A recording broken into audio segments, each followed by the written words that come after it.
Slender man इंसानों की तरह ही दिखने वाला बिना फेस का मॉन्स्टर जो आपको ना कि सिर्फ साइकोलॉजिकली मैनिपुलेट कर सकता है बल्कि आपके पूरे बॉडी को चेंज भी कर सकता है। आपने शायद यूट्यूब पे ऐसे ही बहुत सारे स्टोरीज देखे होंगे सिलेंडर मैन के बारे में बोलते हुए, लेकिन वो सारे झूठ होते हैं। सिलेंडर मैन का जन्म कोई भी माइथोलॉजी या पुराने फोकलोर से नहीं हुआ बल्कि एक ऑनलाइन कॉन्टेस्ट से हुआ था। ये सिर्फ एक सिंपल मीम था, लेकिन कैसे ये सिंपल मीम इतना बड़ा कैरेक्टर बन गया जिसे लेके इतने सारे fan art, movies end game बन गए। तो आखिर क्या सच्चाई है इस सिलेंडर मैन का, किसने और कैसे इस मॉन्स्टर को जन्म दिया।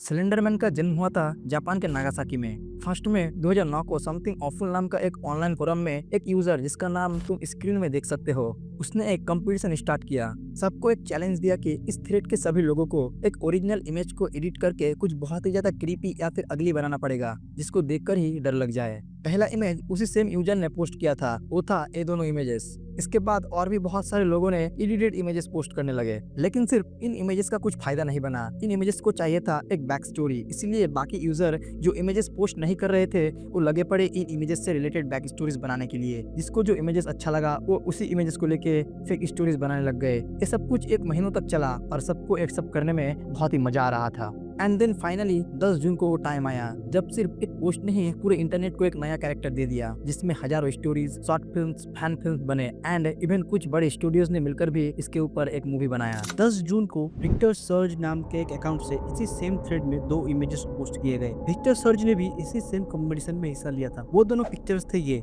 जो पहले तो देखने में बहुत ही नॉर्मल लगते हैं, जिसमें कुछ बच्चे मुस्कुराते हुए प्लेग्राउंड में खेल रहे हैं। लेकिन अगर तुम बैकग्राउंड में नोटिस करोगे तो तुम्हें दोनों पिक्चर्स में एक black suit and white T shirt पहने वाला आदमी देखने को मिलेगा, जो कि उसके एबनॉर्मल हाइट की वजह से स्टैंड आउट होता है। अगर तुम दूसरे इमेज पे फोकस करोगे तो तुम्हें इसका एक और क्रीपी वर्जन देखने को मिलेगा, जिसके हाथ नहीं है बल्कि ऑक्टोपस के टेंटिकल्स है। इन इमेजेस को देख के ऐसा लगता हो कि उन बच्चों को पता ही नहीं उनके पीछे कौन खड़ा है। बाकी इमेजेस की तरह इनको भी बैक स्टोरी दिया गया, पर ये कोई बैक स्टोरी नहीं था, जस्ट कुछ लाइन थे जो कि उन बच्चों ने ही बोला था, जो कि थे We did not want to go, we did not want to kill them, but it persistent silence and outstretched arm horrified and comfort us at the same time। And end में लिखा था 1983 फोटोग्राफर अननोन प्रिज्यूम्ड डेड। ये lines Victor surge ने खुद ही उन post के नीचे लिखा था।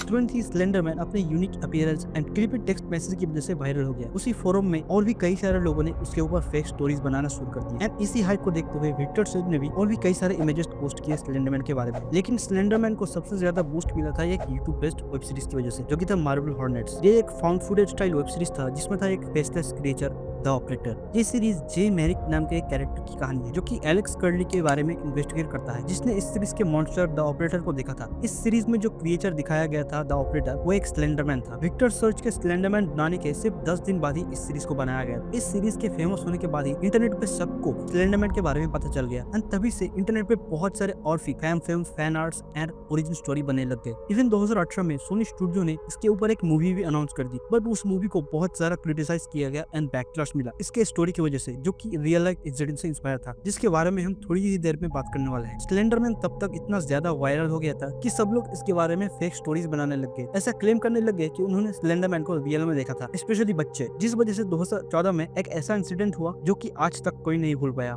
2014 में 12 साल की लड़कियों ने मिलकर उनके ही एक फ्रेंड को मारने का कोशिश किया था स्लेंडरमैन की वजह से। पहले तो सुनने में बहुत ही इम्पॉसिबल लगता है कि आखिर 12 साल की लड़की ऐसा करेगी क्यों, पर जब पुलिस ने उनको इंटरोगेट किया तब असली सच सामने आया। असल में वो दोनों लड़कियां स्लेंडरमैन एंड बाकी मिथ्स के बारे में पढ़ती रहती थी एंड इंटरनेट पे ऐसे बहुत सारे फेक क्लेम्स किए गए थे कि स्लेंडरमैन असली में होता है, जिस वजह से उन दोनों लड़कियों ने भी ऐसा बिलीव कर लिया कि स्लेंडरमैन असल में होता है एंड ये मानने लगी अगर उन लोगों ने कुछ सैक्रिफाइस नहीं किया तो स्लेंडरमैन उनका फैमिली एंड उनको मार देगा। जिस वजह से उन दोनों ने मिलकर प्लान किया कि उन्हीं के बिल्डिंग में रहने वाले एक और फ्रेंड को वो लोग सैक्रिफाइस कर देंगे, ये प्रूफ करने के लिए कि स्लेंडरमैन असली में एग्जिस्ट करता है। जिस वजह से खेलने के बहाने उन दोनों ने मिलकर अपने फ्रेंड्स को एक दिन एक घने जंगल में ले गए एंड वहाँ पे जाके 19 बार चाकू से वार किया। ऑल्दो लकीली वो बच्ची बच गई एंड फॉरेस्ट के पास हाईवे में हेल्प मांगने के लिए चले गई, जहाँ पे एक साइकिलिस्ट ने उसको देखा एंड तुरंत ही इमरजेंसी कॉल किया एंड लकीली 6 घंटे के एक्सटेंसिव सर्जरी के बाद वो सक्सेसफुली रिकवर हो गई। बाद में पुलिस ट्रायल ने दोनों लड़कियों को मेंटली इल डिक्लेयर कर दिया।